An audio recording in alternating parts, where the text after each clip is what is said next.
Do Stat Dados, tudo bem? Aqui é o Flávio Clésio. Então a gente vai dar continuidade aqui na nossa lista aqui de Machine Learning com R dentro do H2O. Mas antes de mais nada, eu queria pedir para quem não é assinante do canal, se inscreva aqui no canal do Stat Dados, tem bastante conteúdo de qualidade, desde estatística avançada, ciência de dados, visualização e tudo mais, tudo de graça para vocês. E também a outra informação que eu queria passar para vocês é que todos esses códigos estão no repositório do GitHub chamado statdados-h2o, tá? Se você é usuário do Git, só fazer o clone do repositório. Se você não é usuário do Git, só clicar nesse botão verde clone download e escolher essa opção aqui download zip, que todos os códigos, todo o código fonte aqui de todas as aulas vão estar disponíveis aqui para vocês, tá bom? Hoje a gente vai para o nosso papinho aqui hoje sobre de Stack Assemble, tá bom? Então deixa eu abrir aqui o nosso RStudio. Então a ideia hoje é falar um pouco sobre a implementação do Stack Assemble dentro do H2O e fazer algumas experimentações. Então vou ver aqui em Documents, GitHub, Statdados, Source, Stack Assemble e eu vou abrir para o problema de classificação, tá? Deixa eu colocar aqui para cima. Então tudo que a gente, primeiramente, então toda aquela parte de boilerplate code, né, aquele código que não é relacionado com a nossa aula de hoje aqui, eu vou rodar ele todos de uma vez. Para quem quiser ver no detalhe em relação às features, em relação ao conjunto de dados propriamente dito, eu recomendo que vocês vão na segunda aula, na parte de data load e tudo mais, que lá estão todas as informações das duas bases de dados, tá certo? Então eu vou fazer a carga aqui do H2O, da biblioteca. Vou travar o seed randômico aqui em 42 e vou conectar no nosso cluster do H2O. Então ele está startando o nosso cluster aqui, o cluster está em pé, 2 segundos. Vamos usar os 12 cores e a gente vai estar também trabalhando aqui com os 20 GB de memória, tá? E dessa parte para baixo aqui, então, eu vou fazer a carga da nossa base de dados, né, que está no GitHub, né, desse default credit card .csv aqui. Então a gente vai transformar ele num data frame, num H2O frame que chama, né, o .hex. Tá? Aqui vai ser um objeto do H2O, e lembrando que todos os objetos do H2O, é possível rodar funções nativas do próprio R sobre esses conjuntos de dados, né, nesse H2O frame, quando a gente rodou aqui o summary, tá? Então vou fazer só algumas transformações aqui de algumas variáveis categóricas, vou colocá-las todas elas como factor, tá? Vou rodar o summary novamente, só para verificar se todas as variáveis estão com os tipos corretos, casamento, educação, por aí vai, tá? A minha variável depende... Opa! Antes de mais nada, eu vou usar o split frame, tá? Que é essa função que vai dividir o nosso conjunto de dados em uma base de treino e teste, tá? Nesse caso vai ser 90% para a parte de treinamento e 10% para a parte de teste. E nossa base de treino vai estar no primeiro fold, a nossa base de teste vai estar no segundo fold. A nossa variável dependente vai ser a variável default, né, que indica se o cliente pagou ou não o empréstimo do nosso banco Lehman Brothers. E aí, de novo, para quem quiser saber um pouquinho mais da base de dados, é só ir no segundo vídeo sobre data load, tá? Aqui o ponto do vídeo não é fazer nenhum tipo de feature extraction, feature engineering, nenhum tipo de análise exploratória de dados. É mais para dar uma olhada no Stack Ensemble, tá? Então, a primeira coisa que a gente vai fazer agora é a gente vai estabelecer o número de folds por nosso cross-validation de 10, tá? Isso aqui é muito interessante, muito importante vocês levarem em consideração, por quê? Porque o Stack Ensemble do H2O, por default, todos os algoritmos que estiverem dentro do stacking, eles têm que necessariamente usarem cross-validation, tá? Porque esses folds do cross-validation que vão ser usados para a parte do meta-treinamento, tá? E esse aqui é a nossa função do... Então a gente pode treinar os nossos modelos base aqui, eu não vou rodar agora, e eu vou dar só 30 segundos ali de uma parte teórica, tá? Então o que são os Stack Ensembles do H2O, né? Basicamente o conceito de Assemble, né? A gente trabalha com vários modelos base, né? Então vamos ter inúmeros modelos. No nosso caso aqui vão ter inúmeros modelos de classificação. Vai ter modelo 1, modelo 2, modelo 3, modelo 4, tá? No nosso caso vamos usar 5 modelos. no qual cada um desses modelos vão ser treinados de forma independente, com o mesmo conjunto de dados, e cada um com as suas especificidades de cada um dos algoritmos, como a gente vai dar uma olhada mais à frente. E essa primeira parte aqui desses modelos nós chamamos de base learners, né? Que são os modelos base que a gente vai usar para fazer o primeiro estágio da parte do treinamento. E nessa segunda parte aqui, o que é interessante é que a gente, depois que a gente faz a predição com o primeiro modelo, a gente pega essas predições que foram feitas e nós geramos, por exemplo, como se fosse uma espécie de um predict, e geramos uma nova coluna e assim, por baixo do capô, nós concatenamos essa coluna com o conjunto de dados que a gente está treinando. Então, qual que é a ideia aqui? É a gente pegar as variáveis que nós temos no nosso modelo, tá? Que nesse caso aqui vão estar representados como M, né? Que vai ser o conjunto de treinamento. A gente treina esses modelos e para cada um desses modelos, o output desses modelos vão ter vai ter a coluna que vai ser a nossa predição e essa coluna a gente vai agregar no nosso conjunto de treinamento. Por quê?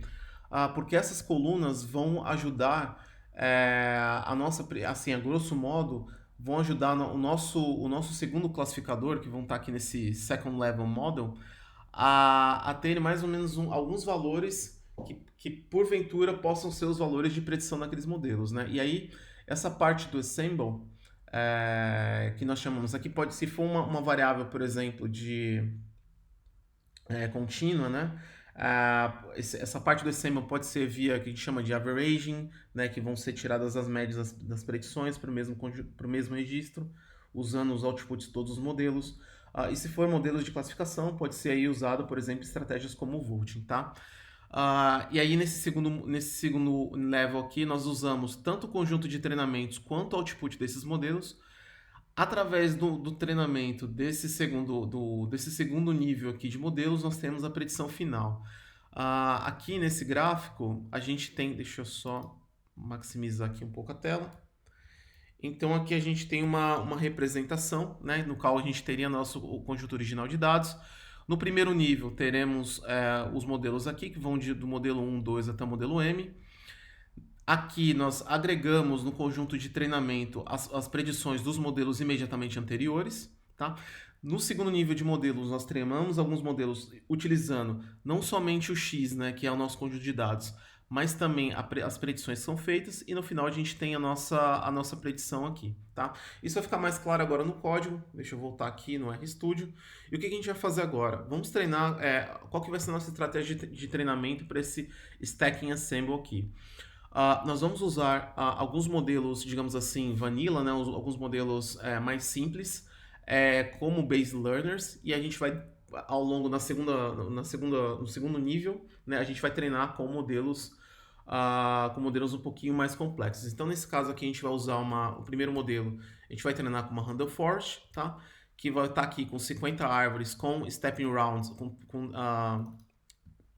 10 stepping rounds, né? Ou seja, vai demorar, se tiver mais de 10 rounds que não tenha nenhum tipo de evolução na stop metric, nesse caso aqui é o OC, o algoritmo vai lá e vai parar, tá certo?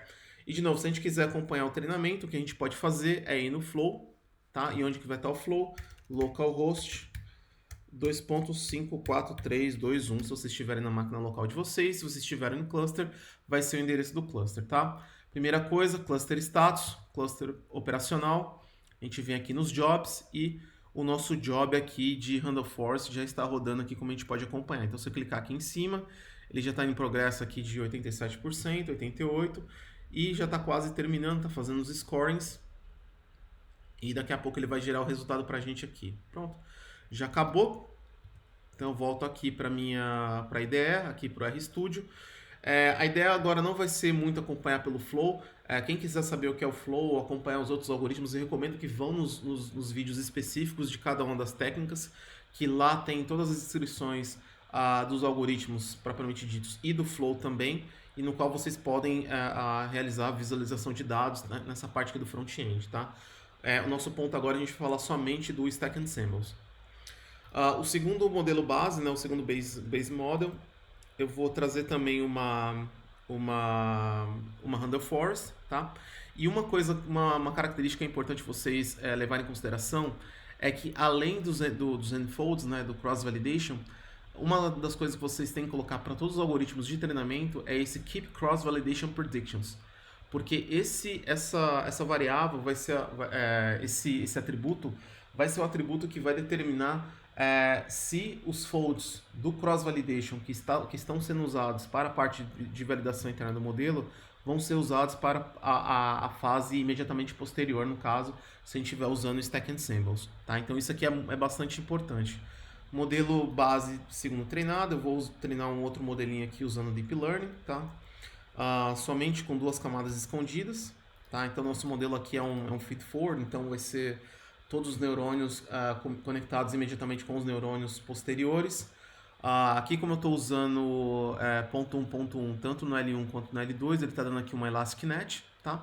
E com o mesmo atributo de Keep Cross Validation Predictions que vai ajudar a gente a levar as predições dos folds do Cross Validation para as fases imediatamente posteriores, quando a gente estiver fazendo o Stack and Samples, tá? Então a gente está aqui 98%, já acabou de terminar. Então, e agora, para o próximo modelo base, nosso Base Model, vou usar aqui uma implementação do Extreme Gradient Boosting, tá? Bem vanilla mesmo, bem simples, tá? Com 50 árvores. Nível de profundidade, né? Então, não muito profundo, né? De 3 níveis de profundidade. Com no mínimo 5 registros no fold, nos nosso folha, né? E com learning rate aqui de 0.2, tá? Lembrando de novo, keep cross validation predictions igual true e com o número de folds, que vai ser o número de folds que a gente declarou anteriormente, que vai ser 10, tá? E até mesmo por questões de consistência, no momento que a gente estiver usando dentro da implementação do Stack and Samples do H2O, é importante que o mesmo número de endfolds seja mantido para todos os base models, tá? Porque senão vai dar problema, vai quebrar a implementação, porque ele vai tentar ou achar ele vai fazer a predição de algum fold que não tem um correspondente, então, ou seja, imagina que vocês usem 10 folds para treino, mas as camadas, os algoritmos base posteriores vão estar usando 5, então vai ter algum tipo de problema, e ao contrário também é verdadeiro. Então, se tiverem menos folds do que os outros modelos base, o treinamento não é possível usando Stack and Samples. E o último modelo que eu vou usar aqui é um segundo modelo de Extreme Gradient Boosting, só com a única diferença com o Learning Rate um pouquinho menor, tá? Com 2 níveis de profundidade um pouco maior aqui, tá? Então, e de novo, para quem quiser saber mais sobre tanto o Extreme Gradient Boosting quanto o Random Forest, eu recomendo que vocês vão no vídeo daqui da lista sobre esses algoritmos específicos, no qual eu falo especificamente sobre essas implementações propriamente ditas, tá? Então vamos esperar aqui, se a gente for no Flow novamente, a gente vai conseguir ver os nossos jobs rodando. Então, aqui, done, já terminou. Quantis, vamos ver se ele já trouxe. Tá. Praticamente todos os nossos modelos já foram treinados, 100%. E agora aqui que começa a nossa brincadeira aqui, tá? Então, o conceito do Base Model, né? Então, se a gente voltar aqui para o nosso diagrama, esse primeiro nível desses modelos já estão treinados, que são esses modelos imediatamente anteriores aqui que nós chamamos de Base Model, tá? Que são esse que a gente chama, que está aqui como Level 1. Então, o que a gente vai fazer? A gente vai criar uma lista para cada um desses modelos base que nós criamos aqui, tá? Tanto o modelo de Randall Forest quanto o modelo de Randall Forest 2, os dois modelos de Extreme Gradient Boosting e o modelo de Deep Learning. Então, se eu colocar aqui um summary, por exemplo, e colocar o nosso modelo de Deep Learning, ele vai trazer todas as informações dos modelos, do modelo de Deep Learning que a gente acabou de treinar. A mesma coisa, por exemplo, se a gente utilizar o summary sobre o de Random Forest, tá? Então, a gente vai criar uma lista com esses modelos base, tá? E a gente vai chamar o nome dessa lista de Base Models. Colocamos aqui no Base Models. E aí que entra a parte do Stack and Sample do H2O. Deixa eu colocar um ponto de interrogação aqui, só para a gente ver a documentação dentro do helper do próprio RStudio. Então aqui ele tem a implementação do Stack Ensemble, tá? Que é o que ele chama aqui de Super Learner, e aqui tem todas as, as características dessa implementação, tá? Tanto as variáveis independentes quanto a variável independente já estão declaradas aqui. O conjunto de treinamento vai ser esse nosso Lehman Brothers Train, que a gente já definiu anteriormente, e o Base Models vai ser a lista de modelos nas quais a gente já treinou os nossos Base Models e está dentro dessa variável chamada Base Models também.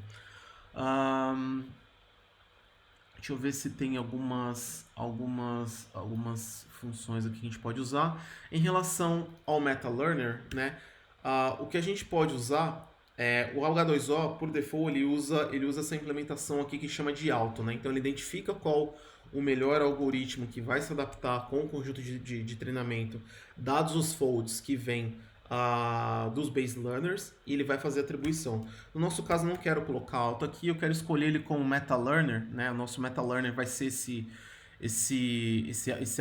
o algoritmo que a gente vai fazer a predição final, que vai levar em consideração o resultado dos outros treinamentos. Eu quero usar aqui o Extreme Gradient Boosting como meu meta learner. Vamos ver se tem alguma opção bacana. Vou só travar aqui o SIG como 42. Só para garantir que o mesmo resultado que eu tenho aqui vocês vão ter na máquina de vocês. Só vou explorar essas opções aqui e vou rodar o nosso Stack Ensemble, que vai chamar o nome do modelo como Ensemble. Coloquei para rodar, já está rodando. E aqui, vamos ver, aqui no Jobs, Admin, Jobs, ver se a gente tem algum job rodando. Deixa eu fazer só um scroll. Ok, já terminou de fazer o treinamento. E agora, da mesma forma que a gente fez nos algoritmos anteriores, a gente vai usar a classe h2o.performance, tá? Que a gente vai passar duas variáveis. A variável Ensemble, né, no caso que vai ser o nosso modelo, e o new data, que vai ser a nossa base de teste, que a gente vai usar aqui só para fins de conveniência. O ideal aqui é usar uma base totalmente holdout, tá? E colocar os resultados dentro desse perf, né, dessa variável chamada performance. E aqui a gente vai usar algumas funçõezinhas do próprio R para armazenar esses modelos, para a gente ter uma ideia melhor do que é cada uma dessas predições. Então o que a gente vai fazer aqui? A gente vai usar o nosso modelo, né, que a gente está chamando aqui de MM. O nosso new data aqui vai ser a nossa própria base de teste. A gente vai colocar essa função, né, que já está declarada aqui em cima, que vai chamar o nosso h2o.alc, né, que é area under the curve, dentro desse get alc. Então, se eu executar esse camarada aqui, ele já criou a nossa função. E eu vou chamar só esse sapply do R, no qual eu vou usar os base models, para gerar o AOC individualizado para cada um dos base learners, tá? Então ele está gerando aqui os base learners AOC, já está gerado aqui para gente. Então eu tenho todos os AOCs para cada um dos base learners, tá? Então os dois primeiros resultados aqui são para os algoritmos de random forest, esse segundo aqui é o nosso algoritmo de deep learning, e esses dois últimos são para os nossos algoritmos de extreme gradient boosting, tá? Então se eu usar o max aqui, colocar nesse base learner best AOC test, vai ser no caso, vai ser o nosso último modelo do extreme gradient boosting, e a gente pode pegar ele pelo perform, tá rodando HOC perform, e se eu rodar esses dois prints aqui, ele vai trazer o melhor modelo base, vai ser 0.77 e o modelo Ensemble vai estar 0.76, tá? Aqui a gente está fazendo só para fins de demonstração. O ideal que seria que tivesse uma normalização das features. Muito provavelmente esse modelinho aqui o nosso modelinho de Deep Learning o nosso modelo de Deep Learning, né, o Base Model, ele está trazendo a performance muito para baixo, né, ele está praticamente randômico aqui. Mas a fins de demonstração de como que é a implementação do Stack Ensemble do H2O, é essa que é a ideia, né? E se a gente quiser salvar esse modelo para produção, né, para serializar esse modelo, o que a gente vai fazer é só girar o nosso caminho, tá? Nesse caso aqui eu vou chamar esse artifact path como o caminho que eu estou aqui usando na minha máquina, tá? Deixa eu até abrir o files aqui no próprio RStudio, que vocês estão vendo aqui só tem os dois scripts.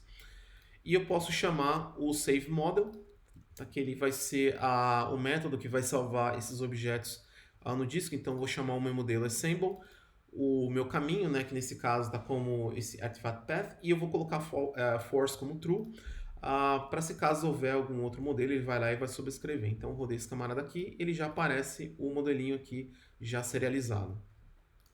Se eu quiser visualizar o caminho desse modelo com o nome dele, vai estar todo o caminho do modelo aqui junto com o nome do objeto.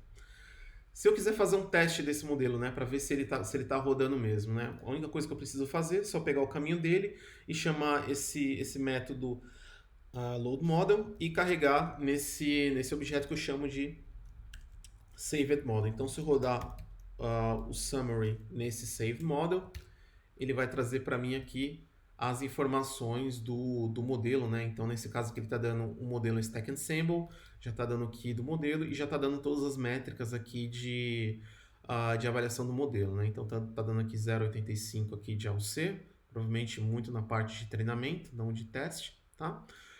De validação, desculpa.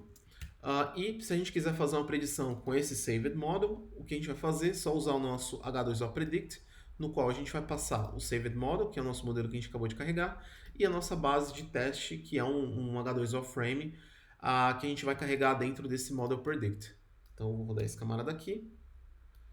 Já rodei o meu Model Predict, e se eu quiser ver o resultado dessas predições, eu só vou dar esse print no Model Predict, ou Summary, né?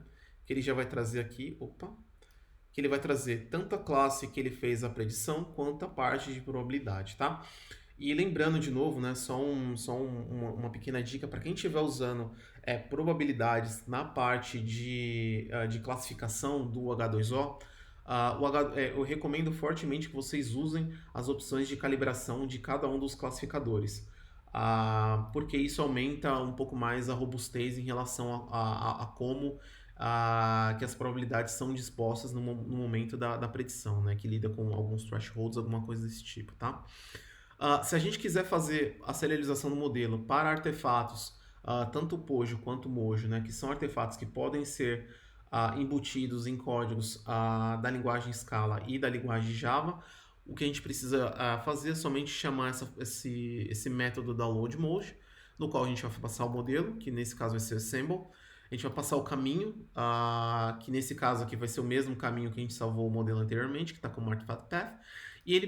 A gente vai pedir para ele gerar o objeto jar desse modelo que vai ser serializado. Tá? Então, a gente vai rodar aqui, ele já vai aparecer mais dois objetos aqui, que vai ser esse stack ensemble, né, que ele vai estar como zip, e vai ter esse H2O generator model .jar aqui. Então, a partir desse momento, por exemplo, o cientista de dados, ou o analista de dados, ou a pessoa que estiver criando esses modelos já consegue entregar esses dois arquivos aqui para os desenvolvedores, tanto Java quanto Scala, e eles já conseguem embutir esse código em produção, tá? E se eu quiser importar esses arquivos novamente dentro do R, né? Então, só preciso criar um caminho, né? Nesse caso, eu estou chamando de model underscore jar underscore path, tá? Que vai estar o meu .zip, nesse caso aqui vai ser o arquivo Mojo. E eu vou usar essa função chamada import Mojo, no qual eu só vou passar o caminho e eu vou pegar esse modelo serializado e vou armazenar aqui no nosso import model. Se eu rodar esse cara aqui, ele já fez o import model. Aqui ele vai dar erro aqui, mas essa é uma das coisas que é importante você levar em consideração, que tanto os arquivos serializados, quanto o Mojo, quanto o Pojo, nesse caso, como a gente está usando uma miríade de diversos modelos, o ideal aqui no Stack Ensemble, se vocês forem usarem tanto com Mojo quanto com Pojo, o ideal seria que vocês usassem sempre a mesma família de modelos, né? Então, no caso, usar famílias de modelos baseado em árvores, por exemplo, todo mundo como Random Forest, ou Gradient Boost Machine, mais Random Forest, mais Extreme Gradient Boosting, ou fazer a combinação ali dos modelos de GLM, por aí vai, tá? Para não ter nenhum tipo de inconsistência em relação ao número de colunas ou a forma na qual o Stack Ensemble está colocado, tá? Então é isso, e aí isso aqui a gente... então aqui no final, deixa eu só fazer Deixa eu só pegar fazer o download Mojo mais uma vez. Então a ideia, pessoal, é muito mais a gente fazer um walkthrough sobre o Stack Ensemble. A gente falou um pouquinho das questões teóricas, tá, em relação ao Stack Ensemble, não muito profundo, só uma ideia geral. E essa é a forma que vocês podem usar aí diversos algoritmos. Existe limite para o Stack Ensemble? Não. Aqui o céu é o limite. Quanto mais variedade de algoritmos, melhor, porque ajuda a ter um resultado um pouco mais robusto, seja para na parte de outliers, por exemplo, né, que se tiverem valores muito distintos, que fogem muito à média, que os classificadores às vezes não lidam muito bem, ter uma miríade de classificadores diferentes seria interessante. Não existe limite de base models e não existe limite de estágios, então algumas arquiteturas podem ser colocadas, por exemplo, 10 modelos como base models. No segundo nível a gente trata com 5 modelos, no terceiro nível com 3 modelos, e no modelo final, o Meta Learner, a gente usa somente um Extreme Gradient Boosting e por aí vai. Tá bom, pessoal? Então é isso por esse vídeo de hoje. Queria pedir para vocês, se vocês não são assinantes do canal, assinem o canal de Statdados. Deixe o joinha aqui no vídeo e até o próximo vídeo. Tchau, tchau.